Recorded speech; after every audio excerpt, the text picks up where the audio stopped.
हरे कृष्णा। अगर भक्त का प्रेम सच्चा हो तो भगवान उसके लिए नंगे पांव दौड़ाते हैं। वही बात जब कन्हैया की हो तो कहने की क्या बात। अपने भक्तों के लिए वह न जाने कितने रूप धरते हैं और कितनी ही अनगिनत लीलाएं कर चुके हैं, जिनका प्रमाण हमारे धार्मिक ग्रंथों में भी मिलता है। ऐसे ही एक रोचक कथा है जब कन्हैया ने अपने भक्त के लिए एक अनोखा काम किया। तो आइए जानते हैं कृष्ण ने ऐसा क्या किया अपने भक्त के लिए। एक बार की बात है, किसी नगर में एक राजा ने एक मंदिर बनवाया जिसमें श्री कृष्ण की एक मूर्ति भी रखवाई, लेकिन उसकी कभी पूजा नहीं की। पूजा करने के लिए मंदिर में एक पुजारी को रखा गया। पुजारी नियमित कन्हैया जी को नहलाता और बड़ी ही श्रद्धा भाव से उसकी पूजा अर्चना करता। राजा भी रोज कान्हा जी के लिए एक फूलों की माला भेज देता और जब वह दर्शन करने आता तो पुजारी उस माला को उतारकर राजा को पहना देता। ऐसा करते करते पुजारी की भी उम्र बीत चुकी थी।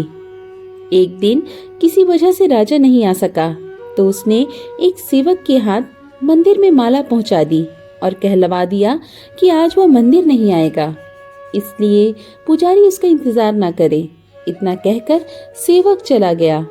पुजारी ने हमेशा की तरह कन्हैया जी को माला पहना दी, लेकिन जब शाम हुई तो पुजारी यह सोचने लगा माला उतारकर किसे पहनाई जाए। उसने सोचा क्यों न ये माला आज मैं ही पहन लूं, वैसे भी मेरी उम्र हो चली है, जीवन का क्या पता कब खत्म हो जाए। इतना सोचकर पुजारी ने माला उतारकर अपने गले में डाल ली, लेकिन इतने में ही सेवक आ गया और उसने बताया कि राजा की सवारी मंदिर पहुंचने वाली है। राजा की सवारी आने की बात जब पुजारी ने सुनी तो वह डर गया। उसने सोचा कि अगर राजा ने उसे देख लिया तो वह तो मरवा ही डालेगा। आनन फानन में पुजारी ने माला उतारकर वापस कन्हैया को पहना दी। जैसे ही राजा अंदर आया तो हमेशा की ही तरह पुजारी ने माला कान्हा जी के गले से उतारकर राजा को पहना दी, लेकिन माला पर लगा सफेद बाल देखकर राजा समझ गए कि पुजारी ने ये माला स्वयं ही पहनी थी। बस फिर क्या था, राजा क्रोधित हो उठे और उन्होंने गुस्से में पुजारी से पूछा कि माला पर सफेद बाल कहाँ से आए। तब राजा की बात सुनकर पुजारी डर गया और बोल पड़ा, ये तो कन्हैया जी के बाल हैं। अब तो राजा और भी क्रोधित हो गए, क्योंकि कान्हा तो भगवान हैं और उनके बाल सफेद कैसे हो सकते हैं। इसलिए राजा ने फरमान सुना डाला कि कल श्रृंगार के समय राजा खुद आएंगे और देखेंगे सच में ही कान्हा जी के बाल सफेद हैं या पुजारी झूठ बोल रहा है। उन्होंने कहा कि अगर पुजारी ने झूठ बोला तो वह उसे फांसी दे देंगे। राजा का फरमान सुनकर पुजारी का बुरा हाल हो गया। उसने सोचा अब क्या करे, कहाँ जाए, अब तो उसका मरना तय है। तब रोते रोते वह भगवान की शरण में पहुंचा। उनसे कहा कि हे केशव, मुझसे झूठ बोलने का अपराध तो हुआ है, लेकिन हो सके तो मुझे क्षमा कर दे और राजा से रक्षा करे। पुजारी ने कहा कि हे माधव, आपकी सेवा करते करते मैं वृद्ध हो चुका हूँ, अब आप मुझे माफ कर दीजिए, ऐसी गलती मैं दोबारा नहीं करूँगा।